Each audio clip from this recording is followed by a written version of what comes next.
வணக்கம் நட்புகளே. Riddhi Tamil novels audio உலகிற்கு உங்களை அன்போடு அழைக்கிறோம். இனி தினமும் நம்ம சேனல்ல கதைகள் வந்த வண்ணமாகவே இருக்கும். எழுத்தாளர் ரித்தியின் நான் வாழும் நாள் மட்டும் அட்டகாசமான காதல் கதை. கதையின் குரலாக நான் உங்கள் ஜெயஸ்ரீ. கதைக்குள்ள போலாமா? அத்தியாயம் 11. அப்பத்தா, தோசை வேணுமான்னு அம்மா கேட்டுச்சு என்று ராதிகா வர, ராத்திரி 9 மணிக்குதான் உன் அம்மா கேட்டு விடுவாளா என்றார் புஷ்பமும்.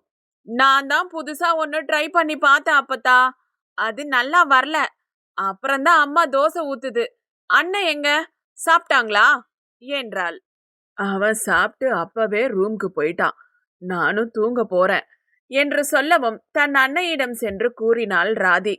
அதன் பின் வெற்றி புஷ்பத்திற்கு அழைக்க, என்னல இந்நேரத்துக்கு கூப்பிடுத, சௌக்கியந்தானே என்றார். எடுத்ததும் புஷ்பம், நீ இருக்கியான்னு பார்க்கதான் கூப்பிட்டேன் என்றவன் சொல்லில், உறங்குத நேரத்துல என் வாய கிளறாம என்னன்னு சொல்லு.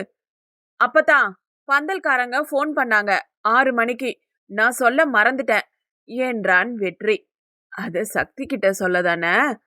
அண்ணனுக்கு போன் போட்டேன், பிஸின்னு வருது என்றதுமே புஷ்பம் சிரிக்க, வாயி சுலிக்கிறாம என்று கிண்டல் செய்தவன், அன்னிக்கிட்ட பேசிட்டு இருந்தா என்னை அண்ணன் கரடியா நினைக்கும்ல, அதான் உன்கிட்ட சொல்லுதேன். நாளைக்கு விடிஞ்ச 6 மணிக்கெல்லாம் பந்தல்காரங்க வந்துடுவாங்களாம். பந்தக்கால் நடவே நாளை கழிச்சுதானல? ஆமா அப்பத்தா, பேனருக்கு இடம் சொல்லியிருந்தேன்.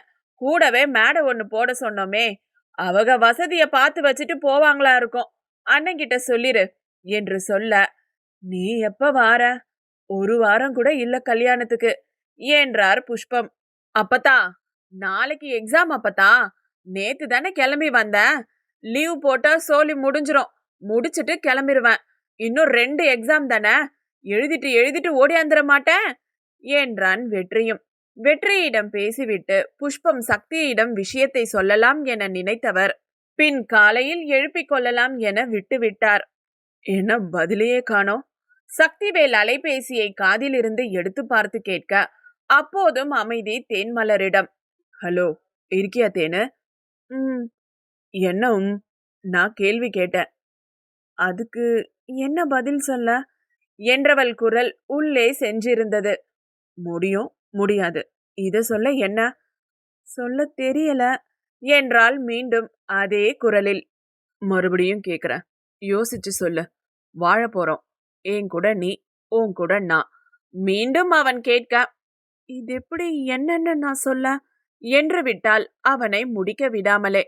வாழ்க்கை அதன் போக்கில் எடுத்துக்கொண்டு இப்பொழுதுதான் கல்லூரி வாசலை விட்டு வெளிவந்திருப்பவளிடம் அவன் கேள்வி அதிகப்படிதான். ஏன் சொல்ல முடியாது என்றவன் சன்னமான புன்னகை அவளுக்கு கேட்டாலும், சி மிஸ்டர் சக்திவேல் என்ற அவள் அழைப்பில் இன்னும் புன்னகை விரிந்து கண்கள் ஒளிர்ந்தது சக்திவேலிடம். முடியுமா முடியாதான்னு பதில் சொல்ல இது என்ன கேமா? வேற வழி இல்லைல்ல. ஓவரா பேசுற என்ன நீங்க சமாளிச்சுதான் ஆகணும். ஒண்ணுமே தெரியாத அப்பாவி என் பேரன்னு அப்பத்தான் நம்புற உங்களை நான் சமாளிச்சுதான் ஆகணும், அவ்வளோதான் என்றாள். அப்பா ரெடியாகிட்டல்ல கல்யாணத்துக்கு? சிரித்தபடி கேட்டான். அப்பவே 3 மாசம் முன்னாடி பக்கத்துல வந்து நின்னு போட்டோ எடுக்கும் போதே தெரியலையா என்றாள் அவளும். இன்னும் 5 நாட்களில் நிச்சயம். அடுத்த நாள் திருமணம். புடவை எடுப்பது, அதை தைப்பது என பெண்ணிற்கான வேலைகள் எல்லாம் முன்பேயே முடித்து தயாராய் வைத்தாகிவிற்று. கூடவே தேன்மலருக்கு பிடித்த விதமாய் புடவையை அவளே தேர்வு செய்து அதற்கான டிசைனர் பிளவுஸ் என எல்லாம் அவள் விருப்பம் மட்டுமே. இனி அவர்கள் இருவருக்கான நேரங்கள் தான் அனைத்துமே.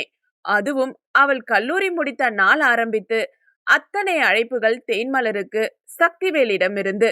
அதற்கு முன்பும் அழைப்பான் தான் என்றாலும் அளவாய்தான் பேசி வைப்பான். என்னவோ படிப்பில் இருப்பவள் கவனத்தை தான் திருப்பிடக் கூடாது என ஒரு எண்ணம். அதுவும் அவளின் பரீட்சை நேரத்தில்தான் செய்தி அனுப்புவதோடு நிறுத்தி கொண்டான். அது புரிந்தது போல சீண்டுவதற்கென்றே தேன்மலர் அவனுக்கு அழைத்து வைப்பாள். படித்தேனு என்பவனுக்குத்தான் தெரியும் அவன் அவஸ்தை. படிடா பரமா, அதத்தானே சொல்றீங்க என கேட்டு அவள் சிரிக்க, உனக்கு சிரிப்பா இருக்குல்ல, எக்ஸாம் முடியட்டும் என்று மட்டும் சொல்லி வைத்து விடுவான். இதோ இப்பொழுது அவள்தான் மாட்டிக்கொண்டு விழித்தாள் அவனிடம். அத்தனை பேசினான். அவன் ஆசைகளை எல்லாம் வாய்விட்டு இன்னமும் சொல்ல தெரியவில்லை அவனுக்கு. ஆனாலும் ஏதோ ஒன்றை பேசிக்கொண்டே இருக்க அவன் மனதை புரிந்து கொண்டாள் தேன்மலர். முதலில் தேன்மலருக்கு அவனை பார்க்கும் பொழுது அத்தனை பயம் இருந்ததை எண்ணி இப்பொழுதெல்லாம் அத்தனை சிரிப்பு வரும் அவளுக்கு. அதையும் அவனிடமே சொல்லி சிரிக்க அவனுக்குத்தான் வெட்கமாகி போனது. இப்போ பயம் இல்ல உனக்கு, அப்படித்தானே என்று முறைத்தான் என்றால், ஆமா, ஏன் பயப்படணும் என்று அவள் சொல்லிவிட, இந்த வார்த்தைய எப்பவும் மீறக்கூடாது, பாத்துக்கிற என்று இருந்தான் சக்திவேல். அடுத்த நாள் வெற்றி சொன்னவர்கள் வந்து பார்த்து அளவை எடுத்துக்கொண்டு செல்ல, சக்தி என வாசலில் நின்றவனை அழைத்தார் கோமலம். சொல்லுங்க சித்தி என அவன் வர, பால் பாயாசம் செஞ்சேன், கொஞ்சம் மலர் வீட்டு வர போயிட்டு வந்துடுற என்று சொல்லவும் அவனும் தலையாட்ட, கிளம்பிட்டியாடி என சத்தமிட்டார் கோமலம் ராதிகாவிடம். கழுத வயசாகுது, இன்னும் சின்ன புள்ள மாதிரி பிறந்த நாளுக்கு அது வேணும் இது வேணும்னு ஆடம். அந்த மனுஷனும் கூர் இல்லாம வாங்கியார கிளம்பியாச்சு என்று கோமலம் சொல்லி கொண்டிருக்க, நீங்க மட்டும் பால் பாயாசம் யாருக்காக செஞ்சீங்க சித்தி என்றான் சக்திவேல். பால் பாயாசமும் புது போனும் ஒன்னா கோமலம் கேட்க, ஆனா பாசம் ஒண்ணுதானே இல்லைன்ன என புத்தாடையில் வந்து நின்றாள் ராதிகா. எப்படி இருக்குன்ன என்ற கேள்விக்கு அவன்கிட்ட அழாத குறைய அடம் பண்ணி வாங்கிட்டு நல்லா இருக்குன்னு கேட்டா நல்லா இல்லைன்னா சொல்லுவா என்றார் கோமலமும்.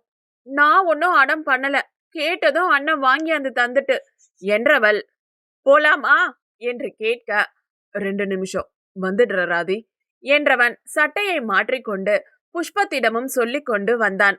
கொட்டி வச்சிடாத, ஆட்டாம கொண்டு போ என்றெல்லாம் கோமலம் சொல்லி அனுப்பிட, வழியில் நின்ற சக்திவேல் பூவை வாங்கி தங்கைக்கு கொடுத்துவிட்டு தனியாய் தன்னவளுக்கும் வாங்கி வைத்து கொண்டான். ராதிகா முதலில் தேன்மலர் வீட்டிற்குள் சென்றுவிட இவன் பின்னோடு மெதுவாய் சென்றான். ராதிகா என வரவேற்று பிறந்த நாள் வாழ்த்து தெரிவித்தவள், நீ மட்டுமா வந்த என்று வாசலை பார்க்க சக்திவேல் வந்து கொண்டிருந்தான். பார்த்ததும் மலர்ந்தவள், வாங்க என்று சொல்ல அருகில் சென்று பூவை கொடுத்தான். பால் பாயாசம் அண்ணி, அம்மா கொடுத்தாங்க என ராதிகாவும் கொடுக்க வாங்கி கொண்டவள் அவர்களை அமர சொல்லி தண்ணீர் கொடுத்துவிட்டு, அம்மாவும் அப்பாவும் ஒருத்தவங்களுக்கு மட்டும் பத்திரிக்கை விட்டு போச்சுன்னு கொடுக்க போனாங்க என்று சொல்லி அன்னைக்கு அழைத்து விட்டு காத்திருக்க, அழைப்பை ஏற்ற சந்திராவிடம், மா அவங்க வந்திருக்காங்க என்று தேன்மலர் சொல்லவும் இதழ்களுக்குள் சிரித்து அத்தனை சாதாரணமாய் தெரிய சக்திவேல் அமர்ந்திருக்க, அவங்கதாமா என மீண்டும் அவள் சொல்லவும் காட்டிக்கொள்ள கூடாது என நினைத்த ராதிகாவும், அவங்களா எவங்க என வாய்விட்டு சிரித்தாள். உன்னை கொன்னுடுவேன் என தேன்மலர் ராதிகாவிடம் சொல்லிவிட்டு அலைபேசியில் கவனத்தை கொண்டு சென்றவள், மா எப்ப வர்றீங்க என்றால் அன்னை கூறியதற்கு பதில் சொல்லாமல். எது என மீண்டும் அதிர்ந்தவள் சக்திவேலை பார்க்க புருவங்களை சுருக்கி பார்த்தான் அவன். மா என்று சினுங்கியவளை விட்டு கண்களை அகற்றவில்லை சக்திவேல். சரி என்று சொல்லி போனை வைத்தவள், 10 நிமிஷத்துல வந்துடுவாங்களாம், இருக்க சொன்னாங்க உங்களை என்றவள், நான் காஃபி கொண்டு வரேன் என்று பாவமாய் சொல்ல அப்போதுதான் புரிந்தது அவள் அதிர்வின் காரணம். சட்டென ஞாபகம் வந்தவளாய் தேன்மலர், ராதிகா என் கூட வா என காஃபி போட அவளை அழைக்க, ராதி இந்த ட்ரெஸ்ல போட்டோ எடுக்கணும்னு சொன்னல, இங்க நில்லு என்று சக்திவேல் சொல்லவும், ரைட் ரைட் என்ற ராதிகா அவன் கூறிய இடத்திற்கு சென்று நிற்க, ஓ காஃபி போடு என்றான் நமட்டு புன்னகையுடன் தேன்மலரிடம். உங்களா என்றவள் உள்ளே செல்ல சக்திவேல் ராதிகாவை புகைப்படம் எடுக்க அடுத்த 10 நிமிடங்களில் எல்லாம் வந்துவிட்டனர் சந்திரா ஜெகதீசன் இருவரும். வாங்க தம்பி என்று வரவேற்ற சந்திரா, என்னடி இது என்ன டம்ளரில் இருந்ததை பார்த்து கேட்க, பால் பாயாசம், இன்னைக்கு ராதிகா பர்த்டே, அதான் கோமலாத்த கொடுத்து விட்டுருக்காங்க என்று சொல்ல, நான் கூட நீ போட்ட காஃபியோன்னு நினைச்சிட்டேன் என்று அன்னை சொல்ல புன்னகையை அடக்க முடியாமல் உதடுகளை கடித்து புருவங்களை நீவிக்கொண்டு திரும்பிக் கொண்டான் சக்திவேல். அவங்க வந்திருக்காங்க அவங்க வந்திருக்காங்கன்னு சொல்றா. யாருன்னு நான் நினைக்க? அன்னைக்கே உன்னை மாமான்னு சொல்ல சொன்னேன்ல என்ற சந்திரா சொல்லில் தேன்மலர் விழியோரமாய் சக்திவேலை பார்க்க நொடி நேரத்தில் அவளை பார்த்து கண் சிமிட்டி இயல்பாகி இருந்தான் அவன். இவள்தான் அதில் அங்கும் இங்குமாய் பார்த்து படபடத்த மனதை அடக்க முடியாமல் நின்றாள். அங்கே இன்னும் சந்திராவின் புலம்பல்கள் தீரவில்லை சக்திவேலிடம். காஃபி போட்டு கொடு, வாரேன்னு தான் சொன்னேன். அதுக்கும் முழிப்பாளேன்னு தான் அளவும் சொல்லி வச்சேன். நீங்க கொண்டாந்த பாயாசத்தை உங்களுக்கே ஊத்தி தந்து வேலையை முடிச்சிருக்கா என அத்தனை குற்றப்பத்திரிகை வாசிக்க மோ என பல்லை கடித்தாள் தேன்மலர். அவங்க அப்பா கொஞ்சம் அதிக செல்லம். இப்போ நீங்க கிளம்புனதும் பொண்ணுக்கு வரிஞ்சு கட்டி என்கிட்ட சண்டைக்கு வருவாரு என அதையும் சொல்ல புன்னகையுடனே கேட்டுக்கொண்டிருந்தான் சக்திவேல். இங்கதான் அவ இஷ்டத்துக்கு விட்டுட்டோம். புஷ்பம் ஆத்தாட்ட சொல்லி 4 போடு போட்டு எல்லாம் கத்துக்க சொல்லுங்க என்றும் சொல்ல மொத்த இமேஜும் க்ளோஸ் என தலையில் கை வைத்து நின்றாள் தேன்மலர். அடுத்த அத்தியாயம் நாளை. அதுவரை காத்திருங்கள். சேனலை சப்ஸ்கிரைப் பண்ணுங்க. கதை பிடிச்சிருந்தா லைக் பண்ணுங்க, காமெண்ட் பண்ணுங்க. நன்றி, வணக்கம்.